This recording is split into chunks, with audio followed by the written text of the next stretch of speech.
অন্যের ক্ষতি না করেও নির্দিষ্ট গন্তব্যে পৌঁছানো যায়। নিজের পথ তৈরি করতে গিয়ে অন্যের জীবন ধ্বংস না করলেও চলে, অর্থাৎ তার বুকের উপর পা না রাখলেও নিজের পথ তৈরি করা যায়। দেখেন কি চমৎকার একটা পথ তৈরি হয়ে গেছে জমির মাঝখানে। ওপাশের ধানগুলো পেকে গিয়েছিল, এই জমির ধান পাকেনি, কি আর করা, ওই ধানটা পার করতে হবে, তাই দুপাশের ধানগুলোকে সরিয়ে দেওয়া হয়েছে। খুব চমৎকার ভাবে একটা পথ তৈরি করা হয়েছে। পথ নিয়ে কত কথা, জীবনের পথ, গল্পের পথ, স্বপ্নের পথ, সাহিত্যের পথ।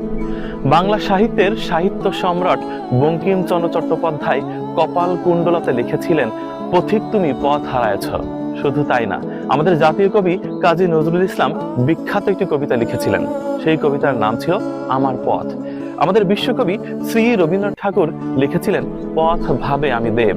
তাই পথ কিন্তু খুব গুরুত্বপূর্ণ, নিজের জীবনের জন্য হোক কিংবা চলাচলের জন্য হোক। কোন কোন পথের গন্তব্য সত্যিই দীর্ঘ হয়, তাই দেবারতী মুখোপাধ্যায় লিখেছিলেন, গন্তব্য এখনো এক সভ্যতা বাকি। দেখুন কৃষক মহোদয়ের বুদ্ধি দেখুন, এই ধানের জমির কোনো ক্ষতি না করেই চলাচলের রাস্তা তৈরি করেছে।